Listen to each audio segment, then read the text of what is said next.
Summer आध्या को अपने साथ लिए अपने केबिन की ओर चला जाता है, जहां आध्या चुपचाप उसके पीछे चलती जा रही थी।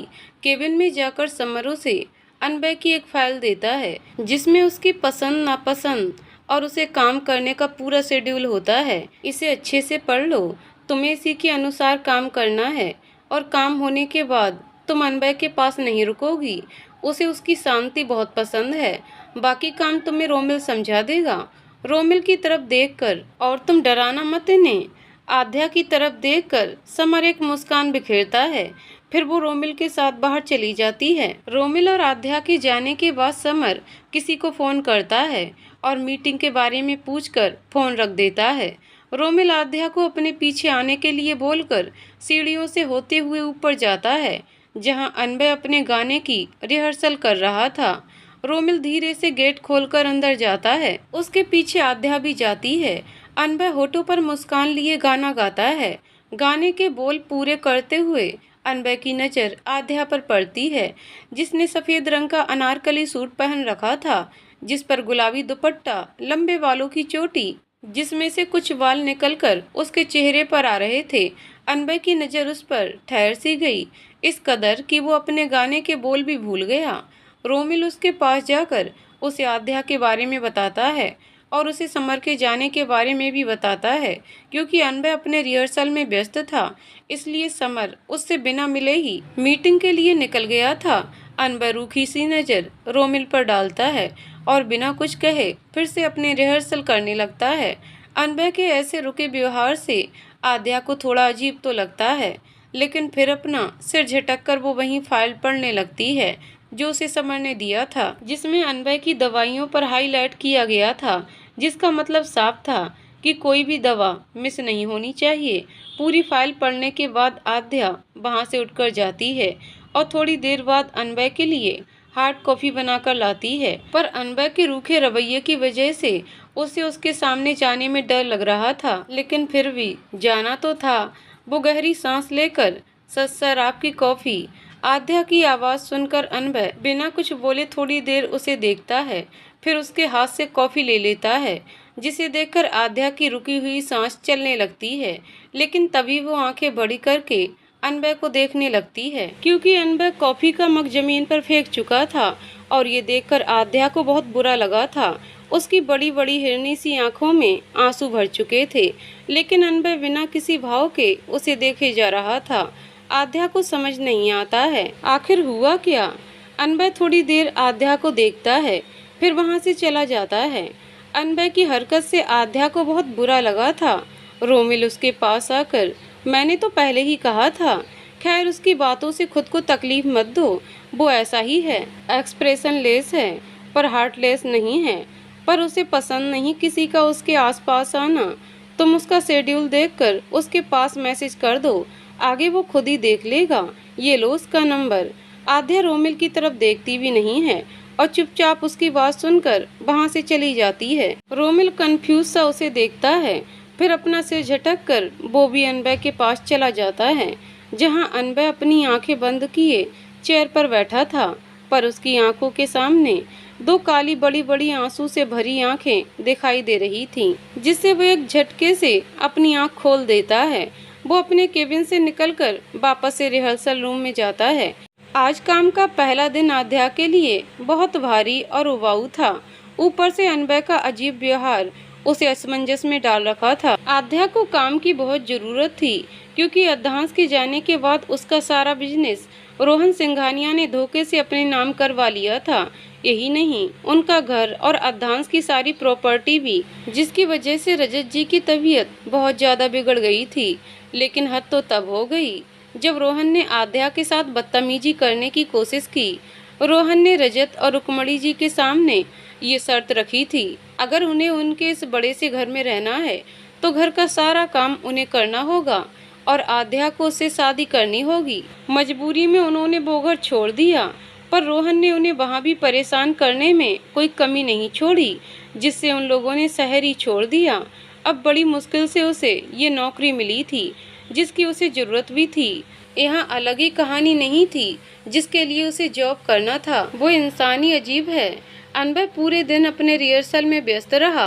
आध्या एक तरफ बैठी चुपचाप उसे देख रही थी। कॉफी फेंकने के बाद से ना तो वो उसके सामने गई थी और ना उसके शेड्यूल के बारे में कुछ बताया था।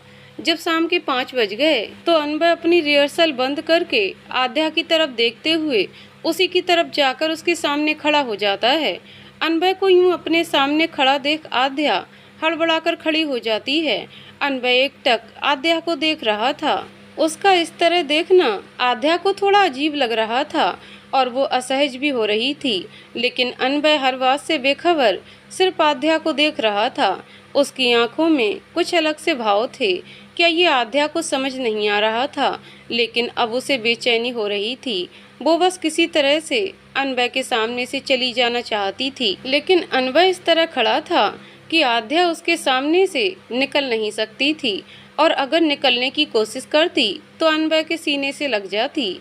अनबय के ऐसे देखने से आध्या अब अपना सर नीचे झुकाकर खड़ी थी। अनबय एक कदम उसके और पास आ जाता है। अनबय को अपने इतने करीब देखकर आध्या का गला सूख जाता है। वो थूक निगलते हुए अपना गला तर करती है। अनबय उसके करीब खड़ा होकर थोड़ी देर तक उसे घूरता है, फिर उसके हाथ से अपनी फाइल लगभग झपटते हुए छीन लेता है। आध्या जो अभी तक डरी सहमी खड़ी थी, हैरानी से अनबय को देखने लगती है, पर उसकी हिरनी सी आंखें बहुत सवाल कर रही थीं। पर अनबय एक झटके से वहां से चला जाता है। आध्या भी चुपचाप अपना पर्स लिए घर जाने के लिए ऑफिस से बाहर निकल जाती है। समर अनबय से मिले बगैर ही बिजनेस मीटिंग के लिए मसूरी चला गया था।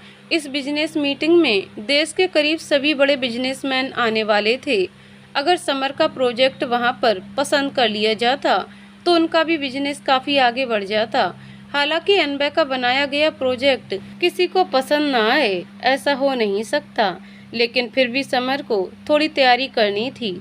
इधर शिमला में अनबय के 1 महीने तक लगातार कंसर्ट होने वाले थे। उसके कई शो थे जिसके लिए वो भी जी जान से लगा था, क्योंकि ये बिजनेस मीटिंग भी जरूरी थी। इसलिए समर ने अनबय के लिए एक पर्सनल असिस्टेंट की व्यवस्था की थी, क्योंकि उसे पता था अनबय खुद को लेकर कितना लापरवाही करता है। ऐसे कम से कम उसकी देखभाल तो हो जाएगी। इसलिए उसने असिस्टेंट के तौर पर एक लड़की को हायर किया था, क्योंकि उसे अच्छी तरह पता था अनबय चाहे जितना रूढ़ हो, वो कभी भी किसी को हर्ट नहीं करता और किसी लड़की को तो बिल्कुल भी नहीं। पर यहाँ तो कहानी ही अलग थी। आज पहले ही दिन अनबय प्यारी सी आध्या को 2 बार डरा चुका था। अनबय अपने हाथ में फाइल लेकर तेज कदमों से वहां से बाहर निकल जाता है। आध्या अपनी बड़ी बड़ी आंखों को छोटी कर उसे घूर रही थी। फिर मन में सोचती है, आदमी है या घन चक्कर, समझ ही नहीं आता। इन जैसे इंसान की असिस्टेंट बनी हूँ मैं, जिसे अपना कुछ पता ही नहीं है। मेरे काम को क्या देखेगा, दिमाग से पैदल है ये। लेकिन वो सिर्फ मन में सोचती है, क्योंकि अनबय के सामने बोल तो नहीं सकती थी बेचारी। उसकी घूरती आंखों से ही असहज हो जाती है। खैर, जैसे तैसे दिन बीता और वो भी घर के लिए निकल जाती है। जहन में सिर्फ पुरानी बातें चल रही थीं। अपनी ही सोच में खोई आध्या जाकर सड़क पर खड़ी हो जाती है। थोड़ी देर में एक ऑटो रिक्शा आता है, जिसमें बैठकर वो चली जाती है। अनबय कार में बैठा आध्या को देख रहा था। उसके जाने के बाद वो वापस से रिहर्सल रूम में जाने के लिए कार से बाहर निकलकर वापस ऑफिस में चला जाता है। वहीं रोमिल अपना सर पीट लेता है। एक तो अनबय बोलने के लिए कभी भी अपना मुंह नहीं खोलता था, ऊपर से उसके ब्लैंक एक्सप्रेशन से और भी कुछ पता नहीं लगता था। रोमिल समर को फोन करने की सोचता है, फिर वो मीटिंग में व्यस्त होगा। ये सोच वो अपना फोन अपनी पॉकेट में रखते हुए अनबय के पीछे चला जाता है। अनबय अपने गाने की प्रैक्टिस कर रहा था। मेरे उम्र के नौजवानों, दिल ना लगाना ओ दीवानों, जो देखकर रोमिल अपने मन में सोचता है, तुम्हारे जैसे इंसान का दिल किसी से लग ही नहीं सकता। फिर सिर झटक कर अपने फोन में कुछ करने लगता है। समर अपने लैपटॉप में अपना काम कर रहा था। उसने सारी प्रेजेंटेशन बहुत अच्छे से तैयार की थी। अब बस उसे इंतजार था मीटिंग का। आध्या घर पहुंचती है तो रुकमणी जी उसे घर के बाहर ही मिल जाती हैं। रुकमणी जी मुस्कुराकर आध्या से उसका पर्स लेते हुए उसी के साथ अंदर चली जाती हैं। रुकमणी जी आध्या से उसके काम के बारे में पूछती हैं तो आध्या मुस्कुराकर हाँ में अपना सिर हिला देती है, जिसका मतलब था सब ठीक है। आध्या की बात का मतलब समझकर रुकमणी जी मुस्कुरा देती हैं। वो आध्या को फ्रेश होकर आने के लिए बोलती हैं और खुद किचन में चली जाती हैं। आध्या अपने कमरे में पहुंचती है तो सबसे पहले बाथरूम में जाकर हाथ मुंह धोती है। फिर कमरे में आकर कपड़े बदलकर वो भी कमरे से बाहर आकर रुक्मणी जी का हाथ बटाने किचन में जाती है। रुक्मणी जी उसे डांट कर बाहर भेज देती हैं तो वो मुस्कुराते हुए बाहर आ जाती है। रजत जी बाहर टहलने गए थे। वैसे तो वो हर रोज ही टहलने जाते थे, पर आज कुछ ज्यादा ही देर हो गई थी। वो अभी तक आए ही नहीं थे। रुक्मणी जी और आध्या दोनों बैठकर चाय पीती हैं। उसके बाद आध्या रात के खाने की तैयारी करने लगती है। धीरे धीरे अब 8 बजने वाले थे, लेकिन अभी तक रजत जी नहीं आए थे, जिससे अब रुक्मणी जी थोड़ी परेशान होने लगी थीं। इसी तरह 1 घंटा और बीत जाता है, पर रजत जी अभी तक नहीं आए थे। रुक्मणी जी बार बार दरवाजे की तरफ देख रही थीं। तभी आध्या उनके पास आकर रजत जी के बारे में पूछती है, माँ पापा कहाँ हैं? मैं कब से आपको आवाज़ दे रही हूँ, लेकिन आप हैं कि सुनी नहीं रही हैं। आइए चलिए, डिनर तैयार है। आध्या रुक्मणी जी के कंधे पर हाथ रखते हुए कहती है, अद्दू बेटा, अभी तेरे पापा जी आए नहीं हैं। रुक्मणी जी परेशान होते हुए कहती हैं। आध्या कुछ कहने वाली ही होती है, तभी दरवाजे पर दस्तक होती है। आध्या जल्दी से जाकर दरवाजा खोलती है तो सामने देखकर वो हैरान हो जाती है। अपनी बड़ी बड़ी आंखों को और बड़ा करके देखने लगती है। तभी उसके कान में रजत जी की आवाज़ आती है, आध्या बेटा। तो उसकी नज़र आवाज़ की तरफ उठती है। अरे पापा जी, आपको इतनी चोट कैसे लगी? जल्दी से अंदर आइए। कहते हुए वो आगे बढ़कर रजत जी को कंधे से पकड़ लेती है। दूसरे साइड से रोमिल ने उन्हें पकड़ रखा था। आध्या रोमिल की मदद से रजत जी को अंदर लेकर आती है, उन्हें आराम कुर्सी पर बैठाती है। आध्या की आंखें जिसे देखकर बड़ी हुई थीं, वो अनवय था। अनवय को देखकर रुक्मणी जी उसे ही देखती रहती हैं, लेकिन अनवय बिना किसी भाव के सिर्फ रजत जी को देख रहा था। रुक्मणी जी आगे बढ़कर अनवय के सामने खड़ी हो जाती हैं, तो सहसा ही अनवय की नज़र उनकी ओर चली जाती है।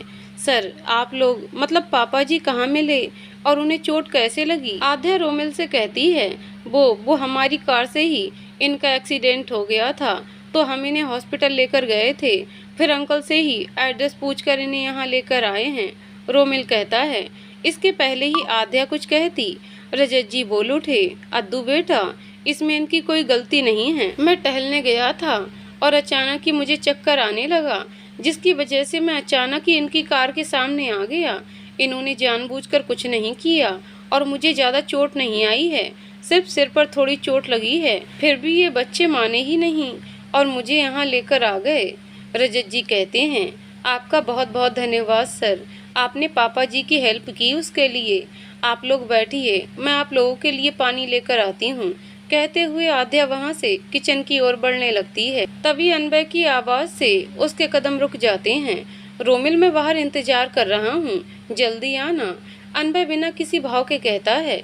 रुक्मणी जी, जो अभी तक सिर्फ अनवय को देखे जा रही थी, वो बेटा ऐसे कैसे? आपने हमारी इतनी मदद की तो थोड़ी देर तो बैठिए। न जाने क्यों अनवय उन्हें मना नहीं कर पाया और चुपचाप जाकर रजत जी की बगल वाली कुर्सी पर बैठ जाता है। उसके बैठते ही रुक्मणी जी के होठों पर मुस्कान थिरक उठती है। वो आध्या को रोकते हुए खुद किचन में चली जाती हैं और सबके लिए पानी के साथ साथ कलाकंद लेकर आ जाती हैं, जो उन्होंने अपने हाथों से बनाई थी। अनवय वहाँ बैठ तो गया था, पर उसे समझ नहीं आ रहा था वो कहे क्या, इसलिए वो अपने मोबाइल में व्यस्त होने का दिखावा कर रहा था, जबकि मोबाइल से उसका दूर दूर तक कोई रिश्ता नहीं था। मतलब फ़ोन पर बात ना करनी हो या कभी कभी गाने ना सुनने हो तो वो मोबाइल को हाथ ही नहीं लगाता। रजत जी बैठे रोमिल से उसके बारे में पूछ रहे थे। रोमिल को जितना जरूरी लगा उतना अपने दोनों के बारे में बता दिया।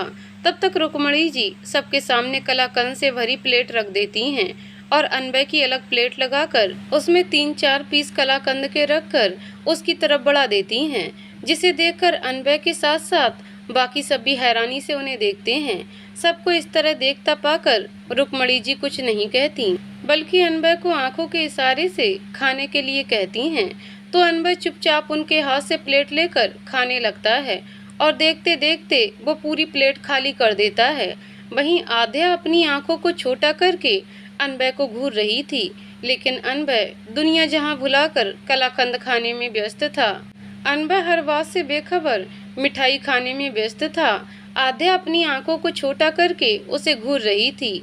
ऑफिस में जुबान से आवाज नहीं निकलती और मेरी लाई कॉफी भी तो फेंक दी थी, और अब मेरे ही घर में आकर मेरी माँ के हाथ की बनाई हुई मिठाई खा रहे हैं। वहीं रोमिल भी मुस्कुराकर अनबय को देख रहा था। आज से पहले इतना बेफिक्र उसने अनबय को कभी नहीं देखा था। पूरी प्लेट खाली करने के बाद अनबय नजर उठाकर देखता है तो सब उसे ही देख रहे थे। सबको इस तरह खुद को देखते देख कर अनबय झेप जाता है। बोबो आंटी, ये बहुत टेस्टी था। अनबय अटकते हुए कहता है, कोई बात नहीं बेटा, आपको पसंद है तो और दे दूंगी, आप घर जाकर खा लीजिएगा। रुक्मणी जी मुस्कुराकर कहती हैं। रुक्मणी जी ने अनबय के लिए कलाकंद पैक कर दिया। हालांकि उन्होंने उन दोनों को खाना खाकर जाने के लिए भी कहा था, लेकिन रोमिल अनबय की तबीयत के बारे में सोचकर मना कर देता है। वहीं अनबय अपनी मिठाई खाने की हरकत से झेपा हुआ था, तो वो भी जल्दी से जल्दी जाना चाहता था, लेकिन फिर एक बार उसकी नज़र आध्या पर आकर रुक गई, क्योंकि आध्या की नज़र कलाकंद के पैक किए हुए डब्बे पर थी। उसका मन कर रहा था उस डब्बे से कलाकंद निकालकर मोमोज की चटनी भर दे। बातों बातों में ये भी पता चल चुका था कि आध्या अनबय और रोमिल के साथ ही काम कर रही है और अनबय उसका बॉस है। न जाने क्या सोचकर रुक्मणी जी ने अनबय और रोमिल को आध्या का ख्याल रखने के लिए बोल देती हैं, जिससे अनबय एक बार फिर आध्या को घूर रहा था। आध्या जब खुद पर किसी की नज़र महसूस करती है तो वह वहां से कमरे में चली जाती है। अनबय और रोमिल भी जा चुके थे। आध्या और रुक्मणी जी खाना खाकर सोने जा चुके थे। रुक्मणी जी, अनबय में अपने आदि की झलक दिखाई दे रही थी ना? आपको भी ऐसा लग रहा था? मुझे तो लगा मेरा आदि ही आ गया। वही चलना, वही बोलना, उठने बैठने, खाने पीने का वही अंदाज, पर चेहरा उसका नहीं है। रुक्मणी जी कहती हैं। दोनों अनबय के बारे में सोचते सोचते सो जाते हैं। सुबह चिड़ियों की चहचहाहट से आध्या की नींद खुलती है। नहा धोकर वो पूजा करती है, फिर किचन में जाकर चाय नाश्ता बनाने लग जाती है। तब तक रुक्मणी जी आ जाती हैं। अद्दू बेटा, तुम तैयार हो जाओ, ये सब मैं कर लूंगी। रुक्मणी जी कहती हैं। माँ, परेशान ना हो, मैं हूँ ना, मैं कर लूंगी। आप जाइए, पापा को लेकर आइए, आध्या कहती है। सब काम समेटकर आध्या जल्दी से अपना टिफिन पैक करके चली जाती है। अनबय आज सुबह जल्दी उठ गया था और बिना रोमिल को लिए ही वो जा चुका था। समर भी मसूरी पहुंच चुका था और अपनी तैयारी में लगा था। आखिर आज उसे अपना बेस्ट देना था। अनबय जल्दी आ तो गया, लेकिन अभी और कोई आया नहीं था, इसलिए उसे बहुत गुस्सा आ रहा था। उसके आने के थोड़ी देर बाद ही आध्या भी आ जाती है, लेकिन अनबय को देखते ही उसके कदम ठिठक जाते हैं। अनबय को देख वो थोड़ी नर्वस हो जाती है। अनबय थोड़ी देर तक उसे घूरता रहा, फिर बहुत तेज दरवाजा बंद करके वहां से चला जाता है। आध्या को समझ नहीं आता आखिर इस लड़के की दिक्कत क्या है। सिरफिरा कहीं का। अगर मुझे अभी काम की जरूरत ना होती तो मैं इस पागल आदमी के लिए कभी काम नहीं करती। कल मेरे ही घर में बैठकर पूरी प्लेट की मिठाई गटक गया, अब मुझे भाव दिखा रहा है। रोमिल अनबय को फ्लैट में ना पाकर अपना सिर ना में हिलाता है और वो भी निकल जाता है। ऑफिस पहुंचकर वो अनबय के पास जाता है, लेकिन उसे रिहर्सल में व्यस्त देखकर वो अपने केबिन में चला जाता है। दरअसल ये तीनों का ही केबिन था, क्योंकि कंसर्ट करने के साथ साथ वो बिजनेस भी करते थे, इसलिए वो तीनों एक ही केबिन में एक साथ काम करते थे। लेकिन अनबय सिर्फ और सिर्फ इंस्ट्रक्शन देता था, बाकी समर और रोमिल उसे फॉलो करते थे। रोमिल केबिन में पहुंचकर समर को कॉल करता है। दोनों आपस में थोड़ी देर बात करते हैं, फिर फोन रखकर अपने अपने काम में व्यस्त हो जाते हैं। सुबह से लगभग दोपहर होने को आई थी, लेकिन आध्या को अभी तक कुछ काम नहीं बोला गया था। जब भी अनबय के कॉफी या जूस का टाइम होता, आध्या लेकर जाती, लेकिन अनबय उसे ना पीता था, ना ही कुछ बोलता था। तो अब आध्या भी कुछ नहीं बोली और जाकर चुपचाप कुर्सी पर बैठ जाती है। बैठे बैठे उसे कब नींद आ जाती है पता ही नहीं चलता। तभी अनबय की नज़र उस पर जाती है। आध्या को सोता हुआ देखकर अनबय चिढ़ जाता है और उसके पास जाकर एक गिलास पानी उसके चेहरे पर फेंक देता है। अचानक से पानी चेहरे पर पड़ने से आद्या हड़बड़ाकर उठ जाती है। इसी हड़बड़ाहट में वो कुर्सी सहित नीचे गिर जाती है। रोमिल, जो कि किसी काम से अभी अभी आया था, आद्या को ऐसे गिरता देखकर वो जल्दी से उसके पास आता है। हालांकि उसे ज़्यादा चोट नहीं लगी थी, लेकिन उसके बाएं हाथ की कोहनी में थोड़ा ज़्यादा तेज चोट लगी थी। वो किसी तरह कुर्सी में से बाहर निकलने की कोशिश कर रही थी। रोमिल उसकी मदद करता है और वो सीधी खड़ी हो जाती है। उसके चेहरे और थोड़े गीले कपड़ों को देखकर रोमिल कहता है, आद्या, तुम, मतलब पानी कैसे आया तुम्हारे ऊपर और तुम यूं कुर्सी सहित नीचे कैसे गिर गईं? आद्या को कुछ सूझ नहीं रहा था वो क्या कहे। वो अपने दुपट्टे से अपने चेहरे और बाल पर पड़े पानी को पोंछ रही थी। फिर अपनी बड़ी सी आंखों को उठाकर जब अनबय को देखती है तो एक बार अनबय का दिल धड़क उठता है, लेकिन वो अपने भाव अपने चेहरे पर आने नहीं देता। आद्या की बड़ी बड़ी आंखें, चेहरे पर पड़ी पानी की बूंदें, कुछ पानी उसके बालों पर भी पड़ गया था, जिससे उसके चेहरे पर थोड़े भीगे हुए बाल चिपक गए थे। आद्या एक नज़र अनबय को देखकर फिर से अपनी नज़र झुका लेती है। रोमिल के सवाल का वो क्या जवाब दे, उसे समझ ही नहीं आ रहा था। अनबय थोड़ी देर उसे देखते रहने के बाद गुस्से से रोमिल से कहता है, तुम लोग इसे लेकर आए, ये मेरे साथ काम करेगी जो यहाँ कुर्सी पर बैठे बैठे सो रही थी। अनबय की बात सुनकर आद्या का चेहरा लटक जाता है। वो अपना सिर झुका लेती है। रोमिल ने कल अनबय का बर्ताव देखा था तो उसे ये समझते देर नहीं लगी कि सोती हुई आद्या के ऊपर पानी कैसे आया होगा और वो कैसे गिरी होगी। एक गहरी सांस लेकर रोमिल अपना सिर झटकता है। फिर अनबय को देखकर, ठीक है, आज से आद्या तेरे साथ काम नहीं करेगी, आज से वो मेरे साथ काम करेगी। तू बिना किसी दिक्कत के अपनी रिहर्सल कर, तेरी सारी बातों का ख्याल मैं रख लूँगा। मिस आद्या, आज से क्या बल्कि अभी से आप इस तरफ नहीं आएंगी। आप जाकर डेस्क नंबर 5 पर बैठिए, मैं थोड़ी देर में आपसे मिलता हूँ, रोमिल आद्या से कहता है।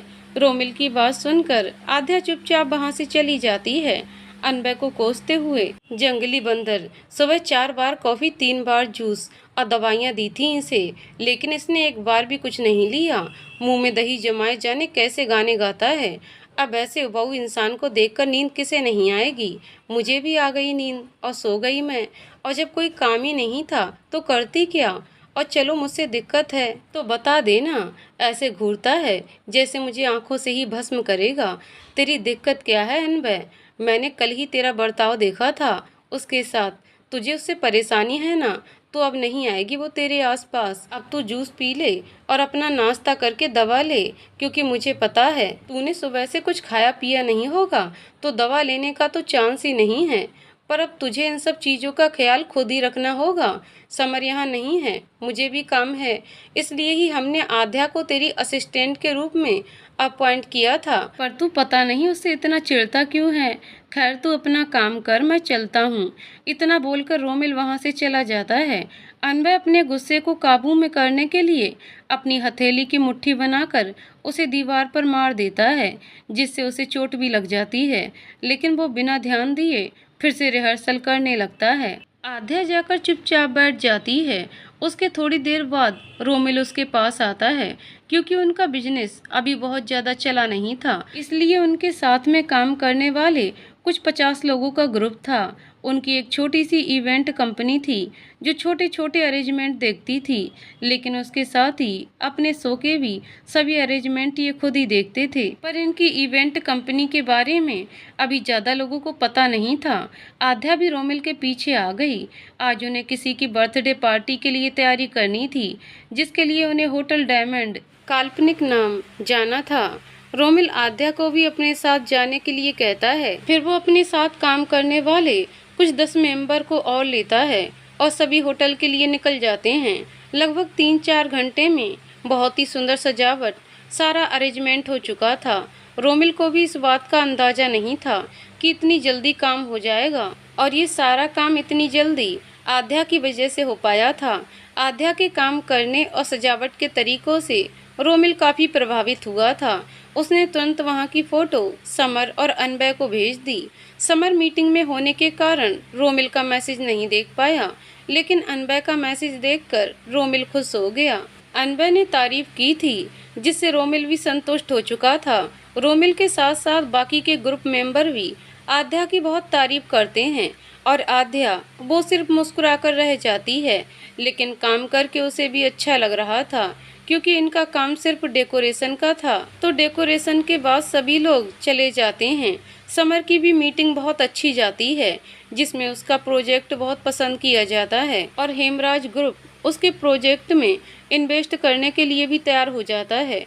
रोहन सिंघानिया भी इस मीटिंग में आया था और वो चाहता था कि हेमराज ग्रुप उसके प्रोजेक्ट में इन्वेस्टमेंट करे, लेकिन समर का प्रोजेक्ट उन्हें ज़्यादा पसंद आया था, जबकि ASR कंपनी बिल्कुल नई थी। लेकिन फिर भी हेमराज ग्रुप ने सिंघानिया को छोड़कर समर का प्रोजेक्ट चुना था। समर बहुत खुश था। वहीं रोहन को देखकर वो बहुत चिढ़ा हुआ था, लेकिन जाहिर नहीं होने देता। रोहन भी समर की डील फाइनल होने से चिढ़ जाता है, क्योंकि हेमराज ग्रुप का जाना माना नाम था। रोहन ने भले ही अर्धांश का सारा बिजनेस हड़प लिया था, लेकिन अब उसका बिजनेस इतना अच्छा नहीं चल रहा था, जिसकी वजह से वो चाहता था हेमराज ग्रुप उसके प्रोजेक्ट में इन्वेस्ट करे और उसका मुनाफा हो। लेकिन उसका प्रोजेक्ट उन्हें पसंद नहीं आया। इसी तरह दिन बीतने लगते हैं। समर वापस आ चुका था और अपने प्रोजेक्ट में जी जान से लगा था। इधर आध्या के डेकोरेशन स्किल की वजह से उन्हें और भी ज़्यादा ऑर्डर मिल रहा था। अनबे अपने कंसर्ट में व्यस्त हो गया। हालांकि उसके साथ समर और रोमिल भी जाते थे कंसर्ट में। इसी तरह करीब 1 महीने बीतने वाले थे। SSR कंपनी अपने इन दिनों में काफ़ी फेमस हो चुकी थी और ख़ासकर उनका इवेंट मैनेजमेंट बहुत ज़्यादा आगे बढ़ रहा था। समर का भी प्रोजेक्ट अच्छा चल रहा था। अनबे के आइडियाज़ काफ़ी अच्छे थे, जिससे हेमराज ग्रुप बहुत खुश हो रहा था और जल्दी ही SSR कंस्ट्रक्शन कंपनी को एक और टेंडर मिला, जो कि रोहन सिंघानिया के लिए एक और हार थी। जब से ASR कंस्ट्रक्शन कंपनी आई थी, सबसे ज़्यादा प्रोजेक्ट सिंघानिया ग्रुप के हाथ से ही गया था, जिससे रोहन बुरी तरह चिढ़ा था। आध्या और अनबे की मुलाकात अब ना के बराबर होती थी, लेकिन अनबे को आध्या की हर पल की खबर होती थी। ऐसे ही एक दिन अनबे अपने रिहर्सल रूम में था, जब आध्या वहां किसी काम से गई थी। काफ़ी समय बाद आज अनबे ने आध्या को देखा था। दरअसल आध्या उधर कॉफ़ी लेने गई थी, पर अनबे पर उसकी नज़र नहीं पड़ी थी। आध्या को लगा जैसे समर और रोमिल नहीं आए हैं, अनबे भी नहीं आया होगा, इसलिए वो उधर आ गई थी। कॉफ़ी मशीन से कॉफ़ी लेकर जैसे ही वो पीछे घूमती है, अचानक ही अपने सामने किसी को देखकर वो हड़बड़ाकर 2 कदम पीछे हट जाती है। अनबे बिल्कुल उसके सामने खड़ा था और अपनी भूरी आंखों से उसे घूर रहा था। अनबे को इस तरह अपने सामने देखकर आध्या एकदम से हड़बड़ा जाती है, लेकिन फिर वो संभल जाती है। एक गहरी सांस लेकर वो बगल से निकलने वाली होती है कि अनबे उस तरफ अपना हाथ लगा देता है। आध्या एक नज़र अनबे को देखती है, फिर वो दूसरी तरफ से जाने के लिए होती है, तो अनबे उधर भी अपना हाथ लगा देता है। अनबे की इस हरकत पर आध्या को गुस्सा तो बहुत आता है, पर वो चुप रहती है। वहीं अनबे आध्या के और करीब आने लगता है, जिसे देखकर आध्या के दिल और दिमाग दोनों ही काम करना बंद कर देते हैं और वो तो अपनी जगह पर जम जाती है। उसे समझ नहीं आ रहा था अनबे उसके सामने इस तरह से उसका रास्ता रोककर क्यों खड़ा है और अब उसके करीब क्यों आ रहा है। उसकी आंखों के सामने रोहन का चेहरा घूम जाता है। जब शादी के लिए ना मानने पर रोहन ने उसके साथ बदतमीजी करने की कोशिश की थी और रोहन से बचने के लिए ही कैसे रजत जी और रुक्मणी जी ने आध्या के लिए अपना सब कुछ छोड़कर उसे लेकर यहाँ आ गई थी। आध्या के माथे पर पसीने की बूंदें आ जाती हैं, उसका गला सूखने लगता है और धीरे धीरे वो अपने होश खोने लगती है। लेकिन अनबे को कोई फर्क ही नहीं पड़ता, वो यूं ही खड़ा आध्या को घूर रहा था। आध्या के हाथ से कॉफ़ी का कप छूटकर नीचे गिर जाता है और वो भी लड़खड़ा जाती है, जिससे अनबे चौंक कर उससे दूर हो जाता है। आध्या अनबे को धक्का देकर वहां से जल्दी चली जाती है। इधर अनबे को कुछ समझ नहीं आ रहा था। वो आंखें छोटी कर जाती हुई आध्या को देखता रहता है। जैसे ही वो उसकी आंखों से ओझल होती है, वो अपना हाथ दीवार पर मार देता है और अपने मन में सोचने लगता है क्या ये लड़की, क्यों इसे देखते ही मेरे अंदर अजीब सा कुछ होता है। सोचता हूँ जितना उससे रुड़ रहूँगा उतना ही वो दूर रहेगी, पर वो तो दिलो दिमाग पर ऐसे काबिज होती जा रही है कि मुझे खुद का भी होश नहीं रहता। आध्या परेशान सी तेज कदमों से चली जा रही थी कि सामने से आ रहे समर से टकरा जाती है। अरे रे रे, ये तूफान पर सवार होकर कहाँ चली जा रही हो? देखकर चलो, चोट तो नहीं लगी तुम्हें? समर आद्या को गिरने से संभालते हुए कहता है। आद्या खुद को संभालकर खड़ी हो जाती है। फिर लंबी सांस लेकर, वो कुछ नहीं, बस कुछ काम याद आ गया था। अच्छा ठीक है, वैसे मुझे भी तुमसे काम था। 1 सप्ताह बाद हमारा अब तक का सबसे बड़ा कंसर्ट होने वाला है और वहाँ की सारी व्यवस्थाएं भी हमारी ही कंपनी को मिली हैं। हम सभी जानते हैं तुम्हारी स्किल इस मामले में बहुत अच्छी है, इसलिए मैं और रोमिल चाहते हैं कि तुम ही इस कंसर्ट में हमारे साथ चलो। कुल मिलाकर करीब 25 दिन लगेंगे।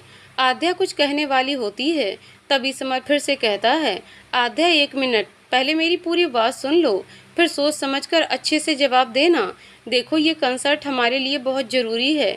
इसके लिए हमें करोड़ों रुपए मिलने वाले हैं, क्योंकि ये कंसर्ट कोई ऐसा वैसा नहीं, बल्कि मुंबई का सबसे बड़ा बिजनेसमैन इसका स्पॉन्सर है और हमारे बिजनेस को आगे बढ़ाने के लिए हमें भी इन रुपयों की ज़रूरत है। और आद्या, जहाँ तक मुझे पता है, तुम्हें भी रुपयों की बहुत ज़रूरत है और अगर तुम हमारे साथ चलोगी तो तुम्हें तुम्हारी सैलरी से दोगुना लाभ मिलेगा। और यही नहीं, अगर अनवय को तुम्हारा काम पसंद आ गया तो तुम्हारी सैलरी भी बढ़ा दी जाएगी। अब बताओ। समर कहता है, सर चाहे कुछ भी हो जाए, मेरा ये फैसला कभी नहीं बदलेगा। मैं इस शहर से बाहर कहीं नहीं जाऊंगी, माँ पापा को छोड़कर तो बिल्कुल नहीं। इतना बोलकर आद्या वहाँ से चली जाती है। समर और रोमिल परेशान थे किसी भी तरह से आद्या को अपने साथ मुंबई ले जाने के लिए, लेकिन वो किसी भी सूरत में जाने के लिए तैयार नहीं थी। शाम को जब आद्या अपने घर पहुँचती है तो उसे कुछ आवाज़ें आ रही थीं। वो सोचने लगती है, यहाँ कौन आया होगा? कहीं रोहन सिंघानिया तो नहीं आ गया? ये सोचकर ही वो थोड़ा घबरा जाती है। किसी तरह हिम्मत करके वो अंदर जाती है तो अंदर का नज़ारा उसे हैरान करने के लिए काफ़ी था। अनबय कुर्सी पर बैठा रजत जी से बात कर रहा था और रुक्मणी जी वहाँ नहीं थी। वो किचन में शायद पकौड़े तल रही थी। आद्या को अनबय को यहाँ देखकर गुस्सा तो बहुत आता है, पर वो रजत जी के सामने कुछ नहीं कहती। तभी रुक्मणी जी पकौड़े और चाय लेकर आती हैं। आद्या उन्हें ऐसे काम करते देखकर उनके हाथ से ट्रे लेते हुए, माँ आपको क्या जरूरत थी काम करने की? मैं अभी आ ही रही थी, थोड़ी देर मेरा इंतजार किया होता आपने। अरे बेटा, तू आ गई, जा पहले जाकर हाथ मुंह धोकर आ। और मैं कोई थक नहीं जा रही हूँ इतना सा काम करके, और तू ये ट्रे छोड़, जाकर पहले फ्रेश होकर आ, रुक्मणी जी कहती हैं। रुक्मणी जी की बात सुनकर आद्या बेमन से वहाँ से अपने कमरे में चली जाती है। रूम में जाकर वो बड़बड़ करते हुए चेंज करती है, फिर बाहर आ जाती है। आ गई अद्दू, ये ले चाय पी और पकौड़े खा, रुक्मणी जी कहती हैं। हाँ माँ, ले लूँगी, पहले आप बैठिए और आप चाय पीजिए। आद्या रुक्मणी जी को पकौड़े और चाय देती है, फिर खुद के लिए भी लेती है। अनबय और रजत जी को रुक्मणी जी पहले ही दे चुकी थीं। आंटी, अनबय कहते कहते रुक जाता है। क्या हुआ बेटा, कुछ कहना चाहते हो? जो भी कहना है बेझिझक कहो, इतना सोचने वाली क्या बात है? रुक्मणी जी कहती हैं, आंटी आज नहीं तो कल आद्या को आपको दूर तो भेजना ही होगा। आप भी जानती हैं, एक न एक दिन आप आद्या की शादी करेंगी तो वो आप सबसे दूर हो जाएगी। तो अगर उसे काम से बाहर जाना पड़े तो जाहिर सी बात है आप दोनों को कोई परेशानी नहीं होगी, और मैं आप दोनों को भी आद्या के साथ ही रहने के लिए फ्लैट दूंगा। मैं कहना चाहता हूँ कि मैं आद्या से शादी करना चाहता हूँ। इससे वो अपना काम भी कर पाएगी और आप लोग भी मेरे साथ रह सकते हैं। इसी बहाने मुझे आपके हाथ के खाने मिलेंगे आंटी। अनबय बिना किसी भाव के सारी बात कहता है। इसके पहले रजत जी और रुक्मणी जी कुछ कहते, आद्या गुस्से से तमतमाती हुई कुर्सी से खड़ी हो जाती है। मिस्टर अनबय पुरोहित, आपकी हिम्मत भी कैसे हुई ऐसी बकवास करने की?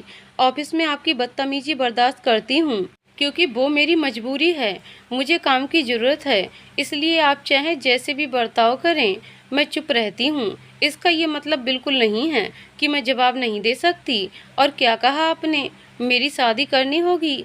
क्यों करनी होगी शादी? क्योंकि लड़की हूँ मैं, इसलिए नहीं करनी मुझे शादी, और नहीं होगी मेरी शादी। क्यों नहीं होगी? मैं आपको ये वजह बताना ज़रूरी नहीं समझती, और आप अभी के अभी जा सकते हैं यहाँ से। दोबारा ऐसी बकवास करने के लिए यहाँ मत आइएगा। आद्या की ऐसी बातें सुनकर अनबय के साथ साथ रजत जी और रुक्मणी जी भी अपनी जगह पर खड़े हो जाते हैं। रजत जी और रुक्मणी जी आध्या के दिल की हालत समझ रहे थे, पर अनबय वो तो हैरान सा आध्या को देख रहा था। अनबय को अपने सामने खड़े देखकर आध्या फिर गुस्से में चीख पड़ती है, अभी तक गए नहीं आप, जाइए यहाँ से, और हाँ, कल ही मेरा इस्तीफा मिल जाएगा, अब जाइए यहाँ से। आध्या लगभग चीखते हुए कहती है। रुक्मणी जी आध्या के पास आकर, आध्या बेटा तुम प्लीज शांत हो जाओ। अनबय की तरफ देखकर, अनबय भी प्लीज आप जाइए यहाँ से। रजत जी की तरफ देखकर, आप अनबय को ले जाइए प्लीज। रुक्मणी जी परेशान होते हुए कहती हैं। अनबय कुछ कहना चाहता है, पर रजत जी उसे हाथ पकड़कर बाहर लाते हुए, अभी नहीं बेटा, इस वक्त आप कुछ मत कहिए, इस वक्त आप बाहर जाइए, आपसे बाद में बात करेंगे हम इस बारे में, अभी के लिए आपका यहाँ से जाना ही सबके लिए अच्छा होगा। रजत जी अपने दोनों हाथ जोड़कर कहते हैं। रजत जी की बात सुनकर अनबय खाली आंखों से थोड़ी देर उन्हें देखता है, फिर गहरी सांस लेकर वहाँ से चला जाता है। उसे समझ नहीं आ रहा था उसके सामने हमेशा शांत रहने वाली आध्या शादी के नाम से इतनी गुस्सा क्यों हो गई। हाँ, शादी नहीं करनी थी तो वो सामान्य तरीके से भी कह सकती थी, पर इस तरह से रिएक्ट करना। फिर से झटक कर अपनी कार स्टार्ट कर वहाँ से चला जाता है। आध्या बेटा शांत हो जाओ, अगर तुम इस तरह परेशान रहोगी तो लोगों को और मौका मिलेगा, और अनबय को भी क्या पता था। देखो, हमारे बारे में किसी को कुछ भी नहीं पता है, इसलिए आज नहीं तो कल ये सवाल सामने आएंगे ही, ये बात तुम भी जानती हो। इस तरह दुखी होकर कुछ भी नहीं होने वाला है। क्यों माँ, आखिर हर बार मैं ही क्यों किसी से मुझे खुश नहीं देखा जाता। मैं कभी किसी से कोई शिकायत नहीं करती। क्यों आखिर एक लड़की के लिए शादी इतनी जरूरी हो जाती है। किसने ये हक दिया कि कोई भी आकर मेरी भावनाओं से खेले। हर बार मैं ही क्यों। अब तो मुझे शादी के नाम से भी चिढ़ हो गई है।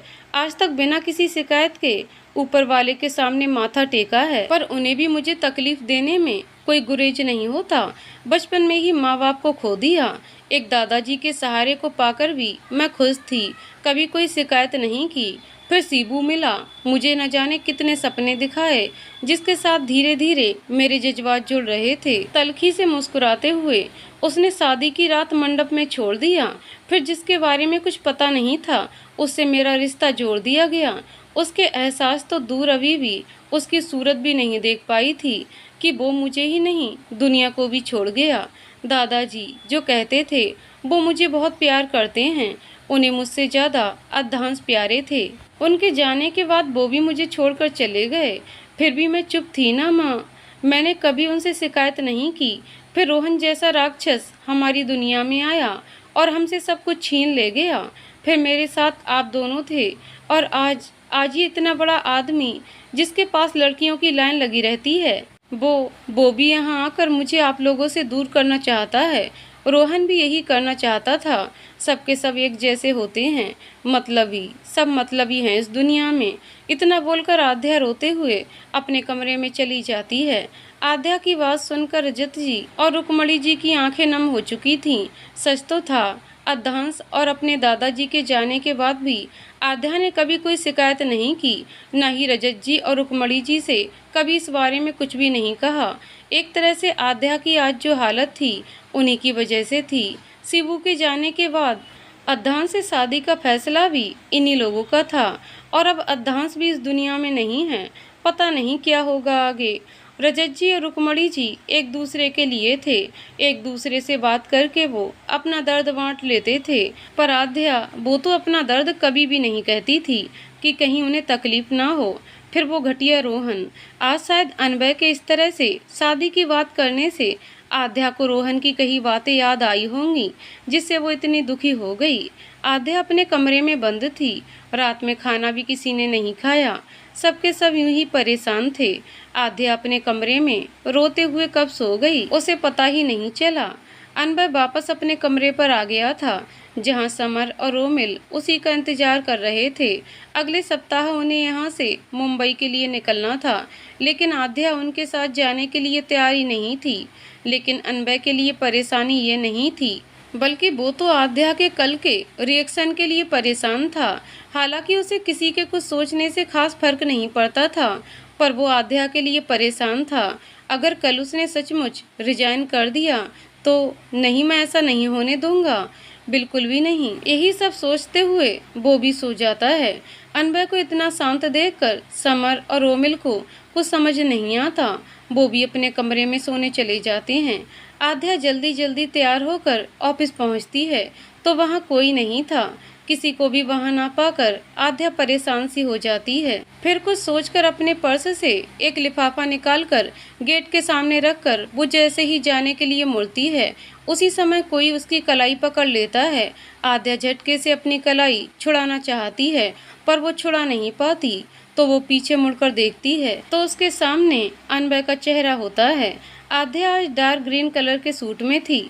होठों पर हल्का सा लिप बाम लगाए वो सूनी आंखों से अनबय को देख रही थी। अनबय की नज़र उसके चेहरे से होते हुए उसके होठों पर जाकर रुक जाती है, जिस पर लिप बाम होने की वजह से हल्की चमक थी, जिस पर अनबय की नज़र रुक जाती है। अनबय की नज़रों का भान होने पर आध्या अपनी नज़र झुकाकर उससे अपनी कलाई छुड़ाने की कोशिश करती है, पर अनबय उसकी कलाई छोड़ने के बजाय उसे झटके से अपनी तरफ खींच लेता है, जिससे आध्या उसके बिल्कुल करीब आ जाती है और उसका दायां हाथ अनबय के सीने पर आ जाता है। वो हैरानी से अपनी आंखें बड़ी किए अनबय को देखने लगती है। आध्या अपनी कलाई छुड़ाने की कोशिश कर रही थी, वहीं अनबय उसकी इस हरकत पर मुस्कुराते हुए उसे देख रहा था। आध्या अपनी नज़र उठाकर देखती है तो अनबय मुस्कुराकर उसकी तरफ झुकने लगता है। अनबय के इस तरह झुकने से आध्या अपनी सांस रोककर खड़ी हो जाती है। अनबय उसके चेहरे के थोड़ा और करीब होकर गहरी आवाज में कहता है, सांस ले लो जान, ऐसे सांस रोककर खड़ी रहोगी तो मेरा दम घुटने लगेगा। अनबय की सांसों की गर्मी आध्या के चेहरे पर पड़ने से उसकी आंखें बंद हो जाती हैं। आध्या की बंद पलकें देखकर अनबय अपने होठ आध्या के होठों पर रखने ही वाला होता है कि तभी छपाक अनबय के सारे सपनों पर समर ने पानी डाल दिया था। अनबय का गुस्से से बुरा हाल हो जाता है। कितना अच्छा सपना था। फिर खुद की सोच पर अनबय खुद को कोसते हुए उठ जाता है। अनबय को कुछ ना करते देख समर उसी के पास बैठ जाता है और उसके गले में अपनी बाहें डालकर बड़े प्यार से कहता है, वैसे आपकी जान का नाम क्या है, जरा हमें भी बताइए जनाब। समर अपने दोनों भौहों को ऊपर नीचे करते हुए कहता है। समर की बात सुनते ही अनबय जल्दी से समर की गर्दन दबोच लेता है और उसे पेट में 3-4 घूंसे जड़ देता है। समर चीखते हुए, अरे दानव हटो मेरे ऊपर से, क्या जान ले लोगे मेरी, रोमिल बचाओ मुझे। कुछ ही देर में समर की आवाज़ भी सही से निकल नहीं पा रही थी। वह गो की आवाज़ निकालने लगता है तो अनबय उसे छोड़ देता है तो समर तेज तेज सांसें लेने लगता है। समर को ऐसे ही छोड़कर अनबय कमरे से बाहर निकलकर रोमिल को समर के पास भेज देता है और खुद बहुत ही रफ ड्राइविंग करते हुए ऑफिस चला जाता है। कैसे कोई उसे वजूद पर इस कदर हावी होता जा रहा था, जबकि वो उसे अपने आसपास भी नहीं भटकने देता था, जितना हो सके उससे दूर रहता था और उसे तकलीफ ही देता था। फिर ऐसे कैसे वो उसके घर जाकर उसे शादी की बात कर रहा था, कैसे उसके सपने देखने लगा। सपने तो सपने में इतना इंटीमेट होना, ये कैसे उलझे से एहसास हैं जो उसके जज्बात पर भारी पड़ रहे हैं। अनबय अपनी सोच में इस कदर गुम था कि उसे कुछ होश ही नहीं था। उसे ये भी पता नहीं चला कि वो जो ऑफिस के लिए निकला था, कैसे वो आध्या के घर के सामने आकर रुका। जब कार रोककर वो सामने देखता है तो खुद भी हैरान रह जाता है और स्टीयरिंग पर अपना हाथ मारकर वापस से वहां से चला जाता है। उसे इस तरह जाते रजत जी देख लेते हैं। अभी तक आध्या के साथ जो कुछ भी हुआ था वो आध्या से बिना पूछे हुआ था, पर अब रजत जी या रुक्मणी जी बिना उसकी मर्जी के कुछ नहीं करना चाहते थे, इसलिए उन्होंने भी बात को आगे बढ़ाना सही नहीं समझा। आध्या भी सुबह उठकर खुद को सामान्य दिखाने की कोशिश कर रही थी। आज ऑफिस न आने के मैसेज वो पहले ही समर के पास कर चुकी थी, लेकिन रजत जी और रुक्मणी जी को इस बारे में उसने कुछ नहीं कहा और हर रोज के जैसे आज भी वो ऑफिस टाइम से ही घर से निकल गई। सारा दिन अलग अलग कंपनी में जाकर जॉब ढूंढने में ही बीत गया। बड़ी मुश्किल से उसे एक होटल में वेट्रेस की जॉब मिली थी, जहां उसे सुबह 9 बजे से शाम 7 बजे तक काम करना था। सैलरी बहुत अच्छी तो नहीं थी, फिर भी ठीक ठाक थी। फिर वो एक नया घर ढूंढने में लग गई और जल्दी ही उसे एक पुराना सा लेकिन खाली घर मिल गया। खाली इसलिए क्योंकि मकान मालिक अक्सर बाहर ही रहता था। वो हर 6 महीने में एक बार आता था। घर के बारे में जानकारी लेकर और केयर टेकर से बातचीत करके वो वापस चला जाता था। और अच्छी बात ये थी कि ये नया घर होटल से थोड़ी ही दूरी पर था, जिससे वो आसानी से आ जा सकती थी। केयर टेकर के फ़ोन से मकान मालिक से सारी बात साफ हो जाने पर आध्या मुंह से हवा बाहर निकालकर खुद को तसल्ली देती है और रिक्शा करके घर वापस जाने के लिए निकल पड़ती है। इधर अनबय का मन आज किसी भी काम में बिल्कुल भी नहीं लग रहा था। जितना वो चाहता था आध्या के बारे में ना सोचे, उतना ही उसका चेहरा उसकी आंखों के सामने आता जा रहा था। सिर झटक कर वो खुद को बड़ी मुश्किल से गाने के लिए तैयार करता है। अभी उसने 3-4 लाइन ही गाया होगा, तभी उसे सामने आध्या का चेहरा नजर आता है, जो मुस्कुराते हुए उसे ही देख रही थी। उसकी मुस्कान देखकर अनबय के होठों पर अपने आप ही मुस्कान आ जाती है, लेकिन थोड़ी ही देर में वहाँ कुछ भी नहीं था। अनबय ये देखकर बुरी तरह झुंझला जाता है और उसके बगल में रखी टेबल पर से एक बियर की बोतल उठाकर सामने दीवार पर फेंक देता है।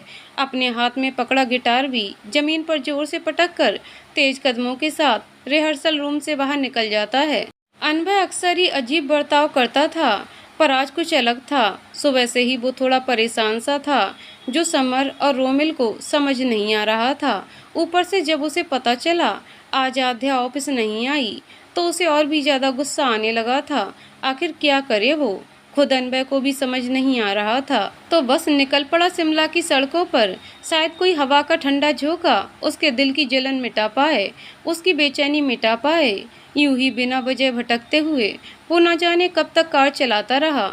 आखिर में कार रोककर कार से बाहर निकल जाता है, पर उसके ऊपर पड़ती बारिश की बूंदें जब उसे शीतलता नहीं पहुंचा पाती, तो एक बार फिर कार में सवार होकर न जाने किस ओर के लिए निकल पड़ता है। शाम 7 बजे तक आध्या अपने घर पहुंचती है। उसके पीछे एक छोटा ट्रक आकर घर के दरवाजे पर खड़ा होता है।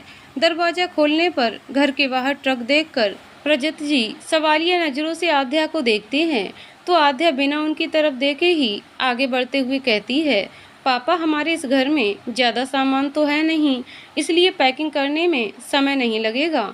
मैंने एक घर देखा है जहाँ मकान मालिक रहते नहीं हैं, तो हम लोग शांति से वहाँ रह सकते हैं। आप बैठिए, मैं माँ को भेजती हूँ और सब सामान भी रखवाती हूँ। ट्रक के साथ आए 2 लड़कों को आध्या आवाज़ देकर बुलाती है। करीब 2 घंटे में सारा सामान ट्रक में रख जाता है। आध्या रिक्शे में रजत जी और रुकमणी जी के साथ बैठ जाती है और जल्दी ही ट्रक वहाँ से चली जाती है। ट्रक के आने के करीब 15 मिनट बाद अनबय की कार वहाँ रुकती है। अनबय कार से बाहर निकलकर दरवाजे के पास जाता है, तो दरवाजे पर ताला लगा देखकर अनबय जोर से अपना हाथ दरवाजे पर मार देता है, जिससे उसके हाथ में चोट लग जाती है और आवाज़ सुनकर मकान मालिक भी अपने घर से बाहर आ जाता है। ओ हीरो भाई, यहाँ काहे अपना जोर आजमाइश कर रहे हो? जिसके लिए दरवाज़ा पीट रहे हो वो ये घर छोड़कर जा चुके हैं। अच्छा हुआ कि वो लोग खुद ही चले गए, वरना मैं खुद उन्हें अपने घर से निकाल देता। अरे ऐसे लोगों को कोई अपने घर में रहने भी कैसे दे सकता है? जवान विधवा बहू को साथ लिए घूम रहे हैं दोनों इंसान, ये नहीं कि उसे घर में बिठा कर रखें, पूरा शहर घुमा रहे हैं। और तो और अब तो आप जैसे हीरो मिलने भी आने लगे। अरे आएंगे क्यों नहीं, इतनी हसीन लड़की जो मिलेगी। मकान मालिक का कहा एक एक शब्द अनबय के दिल में कांच की तरह चुभ रहा था। जब अनबय के बर्दाश्त से बाहर हो गया, तो उसने दरवाजे के बगल में रखा फूल का गमला उठाकर नीचे पटक दिया, जिससे मकान मालिक सहम कर चुप हो गया। फिर उसकी नज़र जब अनबय के चेहरे पर पड़ी, तो डर के मारे उसके माथे पर पसीने की बूंदें उभर आईं। अभी एक लफ्ज और अगर तुम्हारे मुंह से निकला, तो इस गमले की जगह तुम्हारा हाथ पैर और शायद मुंह के भी टुकड़े होंगे। अपने घटिया दिमाग की सोच सिर्फ खुद तक रखो। अनबय गुस्से में लाल आंखें करके कहता है और तेज कदमों से चलकर कार में बैठकर वहां से चला जाता है। कार चलाते हुए उसके कान में मकान मालिक और आध्या की कही हुई बातें गूंज रही थीं। क्यों करनी है शादी, नहीं करनी है शादी, वो विधवा बहू को लेकर घूम रहे हैं। ये याद आते ही वो अपनी कार झटके से रोक देता है। इसका मतलब आध्या अंकल आंटी की बेटी नहीं है और अब शायद उसका हस्बैंड इस दुनिया में नहीं है। ओह गॉड, ये मैंने क्या कर दिया, अनजाने में उसे बहुत दुखी कर दिया। अनबय अपने मन में सोचता है। जब गाड़ियों के हॉर्न बजने शुरू हो जाते हैं तो वो अपनी सोच से बाहर आता है और फिर कार स्टार्ट कर आगे बढ़ जाता है। आध्या रजत जी और रुक्मणी जी के साथ नए घर में शिफ्ट हो चुकी थी। वो सुबह से काफ़ी थक गई थी, लेकिन फिर भी वो सबका खाना बनाती है और जल्दी ही खाना खाकर सोने चली जाती है। अनबय पूरे दिन शिमला की सड़कों पर खाक छानता रहा, पर उसे सुकून नहीं मिल रहा था। फिर वो चुपचाप अपने अपार्टमेंट की तरफ चला जाता है। कार पार्क कर वो अपने फ्लैट में चला जाता है और चुपचाप अपने कमरे में सो जाता है। उसका इतना शांत रहना समर और रोमिल को परेशान कर रहा था, लेकिन सुबह की हरकत देखकर दोनों में से कोई भी उसके पास नहीं गया, बल्कि उन दोनों ने बड़ी मुश्किल से थोड़ा सा खाना खाया और अपने कमरे में सोने चले गए। अगली सुबह एक नया ही धमाका होने वाला था। आध्या ने अपना रिजाइन समर और रोमिल के पास मेल कर दिया और ऑफिस आने से मना कर दिया। समर को लगा ये सिर्फ उससे बात करने की वजह से तो नहीं हो सकता है। उसने मेल देखते ही आध्या को फोन लगाया, पर उसके नंबर पर कॉल नहीं लग रही थी। हुआ यूं कि आध्या ने अपने नंबर को रिचार्ज कराने के बजाय नया नंबर ले लिया था और पुराना नंबर बंद कर दिया। वैसे भी उसे कॉल करने वाला कोई था नहीं, और जो था वो उसके पास ही था, तो बिना किसी परेशानी के उसने नया नंबर ले लिया। अनबय, समर, रोमिल तीनों ऑफिस पहुंचते हैं। तभी समर के पास मिस्टर मेहरा की कॉल आ जाती है। वो उनसे थोड़ी देर बात करके फ़ोन रखता है। फिर अनबय और रोमिल को वो सीधे मुंबई में मिलने के लिए बोलकर वो मसूरी के लिए निकल जाता है, क्योंकि मिस्टर मेहरा ने उसे अर्जेंट एक मीटिंग के लिए बुलाया था। रोमिल को भी एक प्रोग्राम को अरेंजमेंट के लिए जाना था, तो वो भी अपने साथ कुछ मेंबर को लेकर निकल गया। अब सिर्फ अनबय बचा था। उसने गुस्से से रिहर्सल रूम का दरवाज़ा बंद किया और अपनी मुंबई की फ्लाइट बुक की। उसके बाद कार लेकर निकल पड़ा शिमला की सड़कों पर बिना वजह भटकने के लिए। आध्या अपना सारा काम निपटाकर होटल के लिए निकल जाती है। पहले ही दिन वो लेट नहीं होना चाहती थी, इसलिए वो थोड़ा जल्दी ही निकल जाती है। होटल पहुंचकर वो मैनेजर से मिलती है, जहां वो उसे मिताली नाम की लड़की से मिलाता है और उसे काम समझाने के लिए बोल वहां से चला जाता है। मिताली एक खुशमिजाज लड़की थी। आध्या जल्दी ही उसके साथ सहज हो गई और सारा काम सीखने लगी।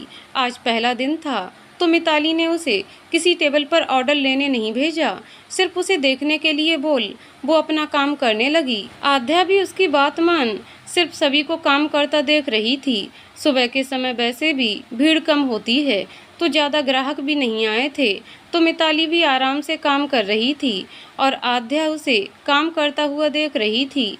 जैसे जैसे समय बीता और दोपहर से भीड़ का आना शुरू हो गया, फिर तो मिताली ने आध्या को समझाकर उसे भी ऑर्डर लेने के लिए भेज दिया। उसके बाद तो जो सिलसिला शुरू हुआ, शाम 7 बजे तक उसे चैन नहीं मिला। आज भीड़ भी कुछ ज़्यादा थी। क्या यार, आज तू आई है तो आज तो बम्पर लोग आ रहे हैं। ऐसे लग रहा है आज पूरे शिमला वाले अपने घर में खाना नहीं खाएंगे। आज तो थका ही डाला सबने। वैसे अच्छा है, जितने ज़्यादा लोग आएंगे उतना ही अच्छा पैसा मिलेगा, और जो थोड़े ज़्यादा अमीर होते हैं ना, वो तो टिप भी देते हैं। पता है, कल ना मुझे एक ऑर्डर पर 500 रुपये मिले थे। वहीं कुछ कंजर लोग आते हैं 10 रुपये भी नहीं रखते। मिताली अपनी वेट्रेस वाली ड्रेस तह लगाते हुए कहती है। मिताली की बात सुनकर आध्या मुस्कुरा देती है। वो भी अपनी वेट्रेस वाली ड्रेस तय करके अपने लॉकर में रखती है। फिर दोनों लड़कियां होटल से बाहर निकल जाती हैं। मिताली को रिक्शा मिल जाता है, जिससे वो तो चली जाती है। आध्या का रूम ज़्यादा दूर ना होने के कारण वो पैदल ही चल देती है। अनबय ने अपने मुंबई जाने के बारे में समर, रोमिल दोनों को ही नहीं बताया था। मुंबई एयरपोर्ट पर उतर वो सीधा अपने यानी कि समर की फ्लैट पर पहुंचता है। अनबय को उसके बारे में कुछ याद नहीं था। उसे समर ने जो कुछ जैसे बताया था वही पता था, पर उसे कोई परेशानी नहीं थी। कभी कभी उसे कुछ धुंधली तस्वीर दिखाई देती थी, लेकिन वो बहुत देर तक उसके जहन में रहती नहीं थी। लेकिन जब से वो आध्या से मिला था, उसके अंदर अजीब सी बेचैनी रहती थी, इसलिए वो हमेशा उसके साथ रूखा बर्ताव करता था। लेकिन 1 महीने भी नहीं बीते थे जब वो लड़की उसके दिलो दिमाग पर काबिज होने लगी थी, जिसकी वजह से उसके एहसास और भी ज़्यादा उलझते जा रहे थे। लेकिन फिर भी वो खुद को आध्या से जुड़ा हुआ ही महसूस करता था। अनबे भले ही उसे गुस्से में याद करे, लेकिन दिन भर जो उसके दिल दिमाग में चलती रहती थी। कभी अगर उसके बारे में कोई बात नहीं सुन पाता था तो बेचैन सा हो जाता था। जब उस दिन समर ने उसे मुंबई में काम करने का ऑफर दिया तो उसने साफ साफ मना कर दिया। तो अचानक ही अनबे के दिमाग में ये बात आई कि अगर वो उससे शादी कर ले तो आध्या को उसके साथ मुंबई आना ही पड़ेगा। पर आध्या ऐसे नाराज होकर जॉब ही छोड़ देगी, ये उसने नहीं सोचा था।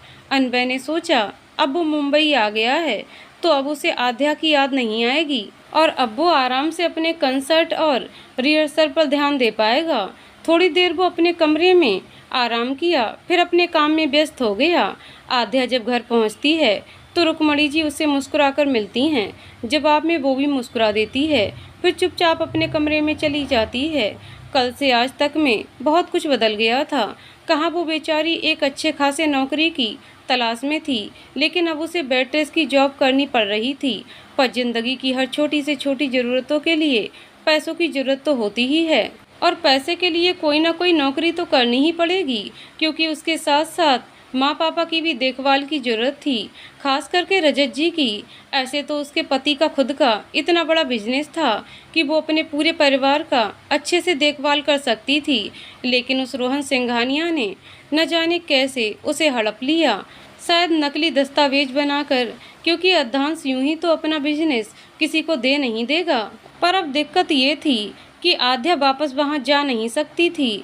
एक तो उसकी खुद की ज़िंदगी बर्बाद हो जाती, लेकिन बात अगर सिर्फ इतनी होती तो शायद वो समझौता कर लेती, लेकिन बात रजत जी और रुक्मणी जी की ज़िंदगी की भी थी। अगर वो लोग वहाँ रहते तो शायद अब तक रजत जी और रुक्मणी जी भी इस दुनिया से जा चुके होते। रजत जी कहीं ना कहीं ये समझ चुके थे कि अर्धांश के साथ जो भी कुछ हुआ है उसमें कहीं ना कहीं रोहन का ही हाथ है। तभी तो उसके इस दुनिया से जाते ही रोहन ने अपना असली रंग दिखाना शुरू कर दिया। नहीं तो उनके घर में काम करने वाला मामूली सा ड्राइवर आज अर्धांश त्रिवेदी के सारे बिजनेस पर कब्जा करके ना बैठा होता। इसलिए रोहन ने इस बार रुक्मणी जी और रजत जी के साथ साथ आध्या को नुकसान पहुंचाने की कोशिश की, पर वो कामयाब ना हो पाया। पर बात जब इज्जत की आई तो वो लोग अपने कुछ विश्वास पात्र पुराने नौकर की मदद से वहां से निकलने में सफल हो गए। हालांकि रोहन ने पहले ही सारे पुराने नौकरों को निकालकर अपने आदमियों को वहां काम पर लगा दिया था, पर उन्हीं आदमियों में कुछ उनके पुराने नौकर जगतार जी की पहचान का था, जिसने उनकी मदद की, वरना उस दिन रोहन आध्या से शादी कर ही लेता। जगतार जी ने पहले ही उनकी टिकट करवा दी थी और सुराग कुछ इस तरह छोड़ा था कि रोहन को लग रहा था आध्या रजत जी और रुक्मणी जी के साथ विदेश चली गई है, पर उन लोगों को जगतार जी ने शिमला भेज दिया था। दरअसल रजत जी और रुक्मणी जी जगतार जी को अपने परिवार का ही हिस्सा मानते थे। उन्होंने उनके बेटे समर की पढ़ाई का भी इंतजाम किया था, जो इंडियन एयरलाइंस में जॉब करता था, जिसकी मदद से रजत और रुक्मणी जी के नाम पर जगतार जी और उनकी पत्नी शर्मिला जी और आध्या के नाम से समर की छोटी बहन गौरी गई थी। उसके बाद से ही समर ने एयरलाइंस की जॉब छोड़ दी थी। अब वो कहाँ है? आध्या को या रजत जी रुक्मणी जी को भी इस बारे में कुछ पता नहीं था और वो लोग जानना भी नहीं चाहते थे और वो नहीं चाहती थी, इसलिए उसे वो जानता था पर और किसी को उसने नहीं देखा था। अर्धांश और समर अक्सर मिलते थे, जिससे उन दोनों की अच्छी दोस्ती हो गई थी। पहले तो समर उसे बड़े भाई की तरह ही मानता था, लेकिन अर्धांश के कहते कहते वो उससे दोस्ताना व्यवहार करने लगा और धीरे धीरे वो गहरे दोस्त बन गए। मुंबई का ये फ्लैट अर्धांश ने तब खरीदा था जब समर ने मुंबई में पढ़ाई करने का मन बनाया था। तब तक अर्धांश का बिजनेस की दुनिया में काफ़ी फेमस रुतबा बन गया था, पर इस फ्लैट के बारे में और समर के बारे में कोई नहीं जानता था, इसलिए समर यहीं रहता था और अर्धांश के दुश्मन को क्या, दोस्त और घर वालों को भी इस फ्लैट के बारे में नहीं पता था। दिन बीतने लगे। आध्या अपनी वेट्रेस की जॉब में व्यस्त हो गई और साथ ही साथ दूसरी नौकरी की तलाश भी जारी थी। मुंबई में अनबे के कंसर्ट का दिन भी आ गया था। उसकी वो टिकट बहुत ज़्यादा बिकी थी, भीड़ भी बहुत थी। पूरा हॉल ऑडिटोरियम और बालकनी भरा पड़ा था, लेकिन भीड़ फिर भी बढ़ती जा रही थी। अनबे के गाने से ज़्यादा तो लोग उसके लुक के दीवाने थे। अनबा स्टेज पर आता है तो चारों तरफ तालियों और हूटिंग की आवाज़ आने लगती है, लेकिन अनबा तो आंखें बंद किए खड़ा था और उसकी बंद आंखों में दो हिरनी जैसी खूबसूरत काली बड़ी बड़ी आंखें थीं जो टिमटिमाते हुए उसकी आंखों में देख रही थीं। आगे की कहानी अगले वीडियो में। तो दोस्तों, आपको कहानी कैसी लगी कमेंट करके ज़रूर बताइएगा। कहानी पसंद आई हो तो वीडियो को लाइक शेयर करें और चैनल को सब्सक्राइब करें। कहानी को पूरा सुनने के लिए बहुत बहुत धन्यवाद दोस्तों।